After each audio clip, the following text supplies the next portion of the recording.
Thank you all for having me, folks. It's an honor to be up here in front of so many faces who raised me, as well as beautiful members of the community and all of the other speakers as well. I'm going to talk today about youth flight and a few other little provocations, so good luck. Hands up if you're 25 or under. Yes, out back. 30 or under? I just turned 30. I'll sneak myself into there. 35 and under? Okay, there's a few, back corner, represent. Don't worry, guys, it's got a little frosty in here, I understand. But that is the demographic hole in Stroud, and I think that's what I'm here to talk about. Like, that's the understanding, is that we live in a community that hemorrhages its young people. So I went to Archway, that was my secondary school here, and I was decent at academics. So they forced me, to say, university's the route, that's where you gotta go, that's where you gotta go. Leave Stroud, there's nothing here. And it felt like it was a failure to stay in Stroud. Obviously, most of my classmates at Archway were forced to stay in Stroud. And economically, class-wise, that's what got them stuck here. But I had middle-class parents, and they wanted me to see the world out there. And of course, some of us come back. I came back here, and that's fine. We know young people like to adventure. But what we're talking here is about what this does to our community when this group of young people when they leave. So I came back to Stroud to build a youth activist education center called the RYSE here in Stroud. I have a much younger team, don't worry. I'm the old man of the RYSE these days. And we did it because we wanted to help the next generation feel powerful amid the chaos of their inheritance. So we've built youth assemblies, we've run campaigns about the absolute shit show that is our schooling system right now. And we've done lots of things over the last few years. We've just got ourselves a base in town, so come through. And we're working, but the youth keep leaving. And with them, so much of our daring as a community to actually change ourselves and thus change the world. Of course, there's many reasons they leave. Like I said, they leave for uni, for the big city, for adventure, and we celebrate these.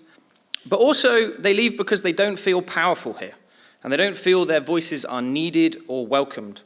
They're still treated as kids, and they're not welcomed into their fire, into that special, fiery energy of young people. And this matters to you all because, as a community, it's our friggin' job to raise our young people. We can't possibly safeguard the future if we are not all focused on raising our young people well. And right now, when our young people feel unpowerful, remember, as cultural organizers, you do not live within a political vacuum. The young men across the country are turning to who? Nigel Farage, to give them a sense of power. Now, I hope you all fucking disagree with the story he's selling them, but if Reform win the next election, your funding worries turn into a hell of a bigger problem. Yeah? And so this is not unpractical.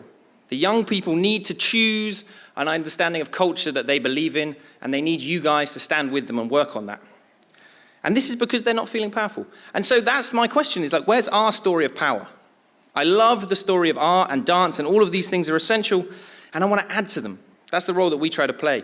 Because, hands up again, if you know that 2025 is 200 years since the Stroud water riots. I've got 3% of the room. Yes, stay with me. From April to August, these valleys were overtaken by the raw frustration, power, and beauty of thousands of weavers in struggle.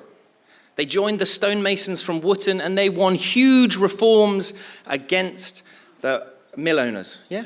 They threw Mr. Marling off the top of his own brook into the canal. Mr. Marling, whose name still sits upon a school in our town as if we are not the children of weavers, we are the children of the lords and ladies. We are not, we are the weavers, and these are our inheritance. This is our inheritance of a culture of struggle and resistance. Joseph Sturge, who fought for abolition against enslavement, lived just beyond these valleys. The grannies who defended the trees in Stratford Park should be in all our memories.